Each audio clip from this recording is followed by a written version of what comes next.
نوينا التعلم والتعليم والتذكر والتنكير والنفع والانتفاع والإفادة والاستفادة والحث على التمسك بكتاب الله وسنة رسوله صلى الله عليه وسلم والدعاء إلى الهدى والدلالة على الخير ابتغاء وجه الله ومرضاته وقربه سبحانه وتعالى.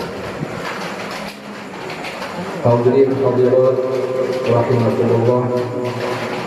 Pertama-tama marilah kita panjatkan puji syukur kita kehadirat Allah dengan ucapan alhamdulillah atas segala limpahan rahmat, taufik, hidayah serta inayahnya kita bisa berkumpul kembali bertatap muka di majelis ta'lim dan sholawat Pondok Pesantren Baharul Iman setelah kita liburan kurang lebih 2 minggu.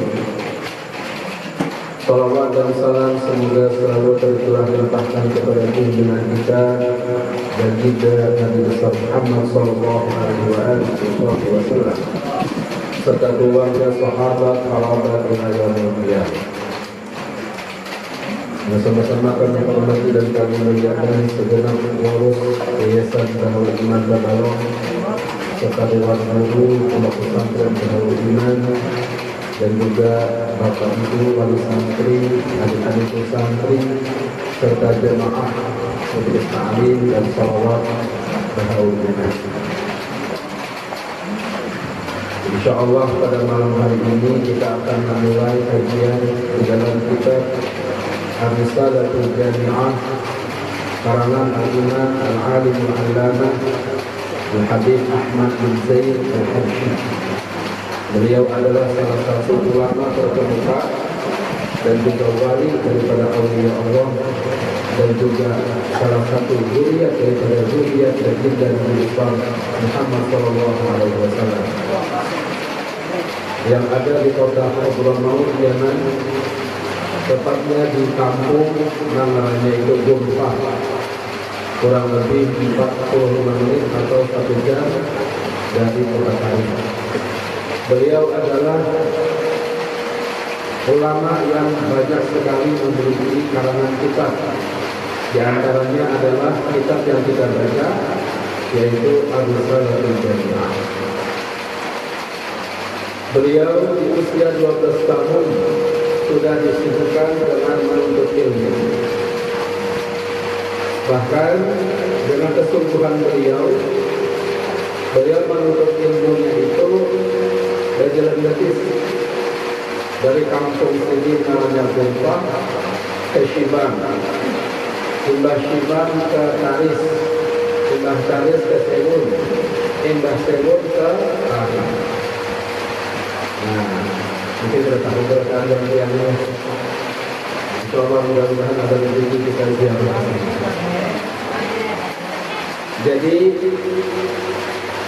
beliau salah satu orang yang paling lawas mengaji lawan Al-Imam Al-Qutub Al-Habib Abdullah bin Alawi Al-Haddad kurang lebih selama 40 tahun.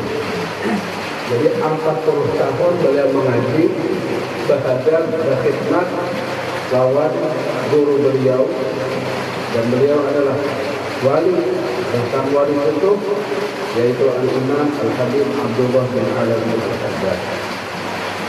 Sampai akhir hayat beliau, yaitu akhir hayat dari guru beliau Al-Habib Abdullah bin Alawi Al-Haddad, baru beliau pulang ke kampung beliau dan sibuk dengan ilmu agama dan juga majlis ta'lim.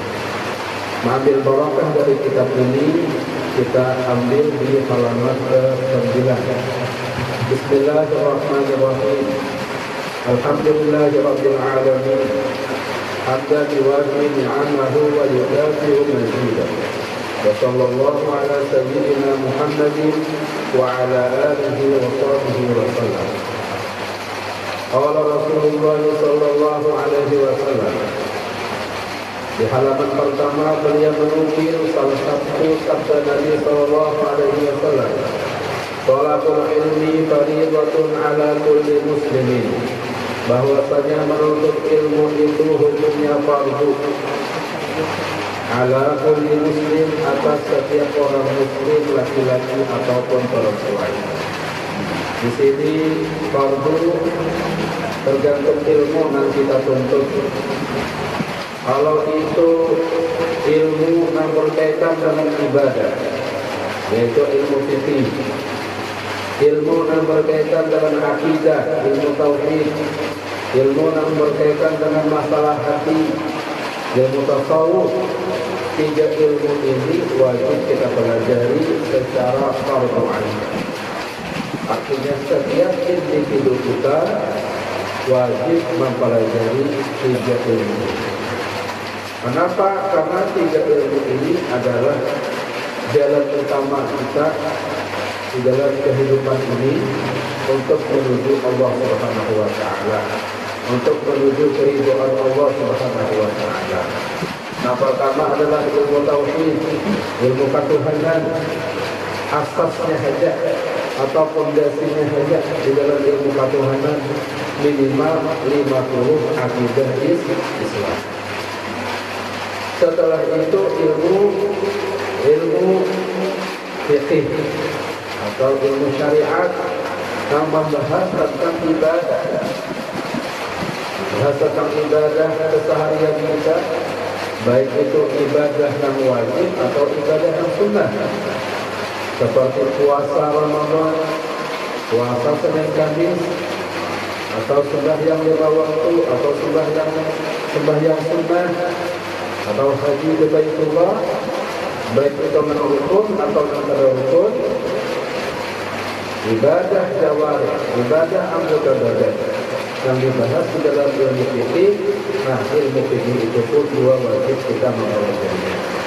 Dan ketiga adalah ilmu tasawuf atau tazkiyah, pembersihan hati. Nah, kayak apa hati kita bersih sehingga amal ibadah kita selain makbul diterima sah, tapi juga makbul dan pahalanya terjaga sampai hari kiamat, sampai kita kali dalam. Karena mungkin sebagian amal ibadah kita itu ada yang sah saja, haji contohnya, atau sembahyang contohnya sah, syarat, rukun, sempurna. Tapi karena hati kita riga, terkadang kita lihat menyambat amalan kita di bangunan. Dia kata lagi orang yang paling banyak kakaknya sembahyang kecuali aku nih. Misalnya bangunan mana duduk dia maunya sholat. Akhirnya apa?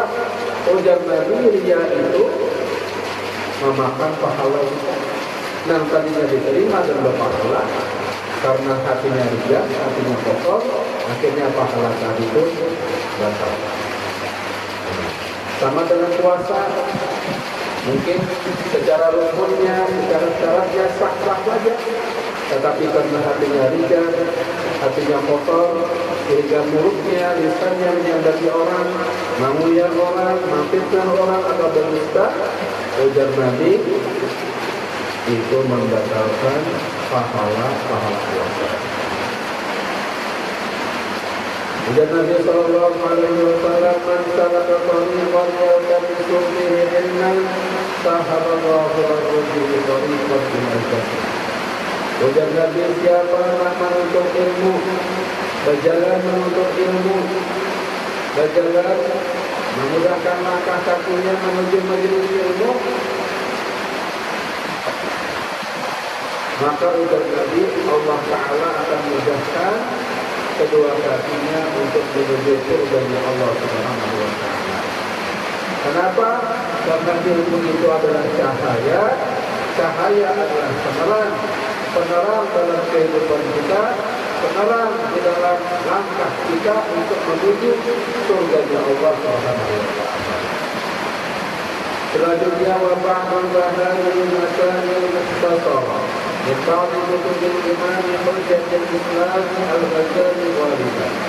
Ujar beliau, ini adalah beberapa masalah yang mukhtasar, yang ringkas, diambil dari sebagian kutub atau kitab-kitab imam Al-Islam Hujjatul Islam Al-Imam Al-Ghazali. من عرفها وعمل بها نرجو من الله أن يكون من أهل العلم ظاهرا وباطنا. Ujar Nabi, ujar beliau, siapa yang mengetahuinya dan mengamalkannya, maka kami berharap dari Allah agar orang itu menjadi ahli ilmu zahir dan batin. Wabillahi taufiq, dan hanyalah kepada Allah kita mengharapkan taufiq. Semoga Allah Subhanahu wa taala menjadikan kita golongan orang-orang yang ahli ilmu zahir dan batin. Bapak Ibu hadirin rahimahullah. Pas waktu ini, detik ini kita dimulai dengan hujan. Jadi langsung saja kita mengaturkan doa kepada Allah. Doa Asmaul Husna. Doa Asmaul Husna dengan Allah Subhanahu wa taala, walillahil asmaul husna fad'uuhu biha. Allah memiliki Asmaul Husna, maka berdoalah kepada Allah menggunakan Asmaul Husna. Semoga Allah Ta'ala kabulkan segala hajat kita. Semoga Allah Ta'ala mudahkan segala keinginan kita dan segala cita-cita kita dunia akhirat dikabulkan oleh Allah Subhanahu wa taala.